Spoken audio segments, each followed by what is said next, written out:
हमारे इस चैनल मैथिली गंगा को लाल बटन दबाकर सब्सक्राइब करें व घंटी के निशान का बटन दबाएं ताकि सभी नए वीडियो आप तक तुरंत पहुंचे बिल्कुल मुफ्त।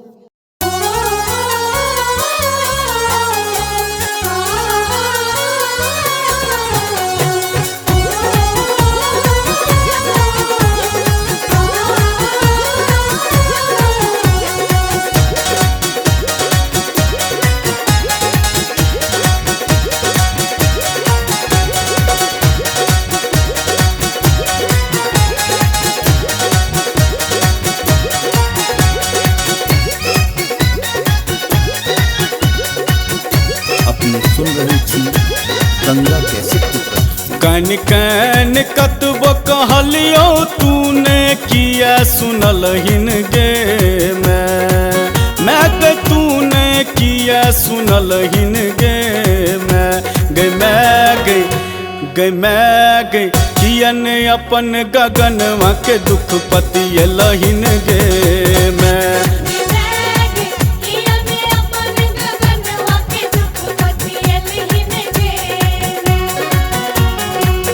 कन कन कतबो कहलियो तूने किया सुनलहिन गे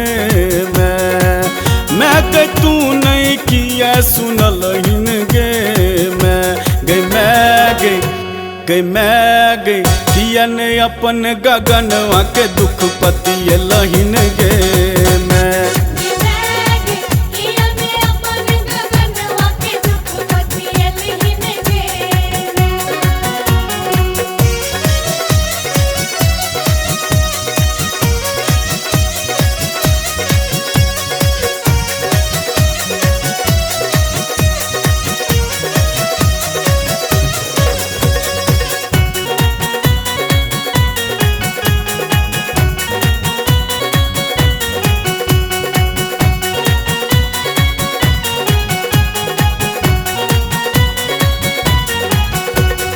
भोरे भोर गहबर निपकार हुल सो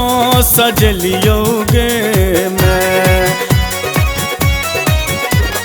भोरे भोर गहबर निपकार हुल सो सजलियो गे मैं गयर हुल सो सजलियो गे मैं गे तैयो ने अपन अभगला दिस तकलहिन गे मैं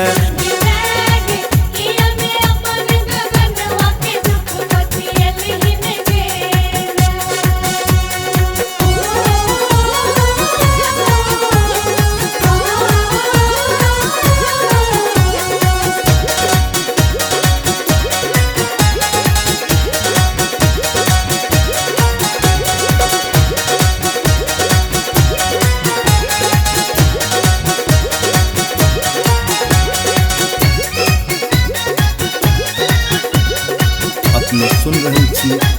गंगा कैसे सुत जो अपन ने बुझले किया दुनिया में पठलहिन गे मैं सुत जो अपन ने बुझले किया दुनिया में पठल गे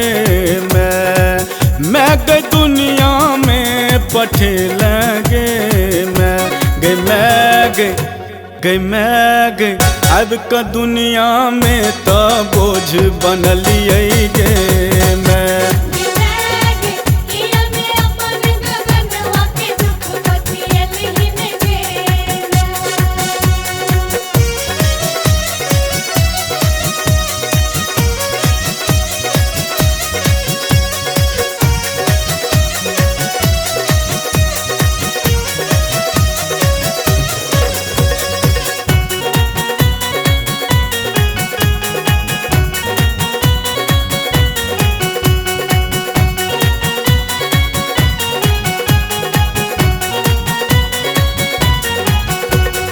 कहियो ने नटवर नागर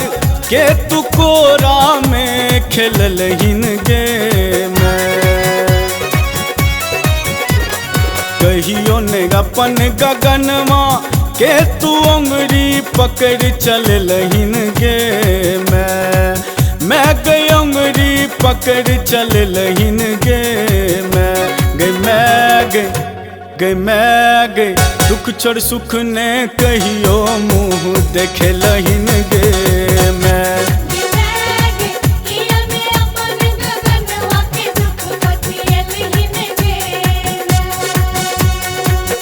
कन कन कतबो कहलियो तूने किया सुनल हिन गे मैं कह तू नहीं किया सुनल हिन गे मैं गई किया ने अपन गगनवा के दुख पति लहिन गे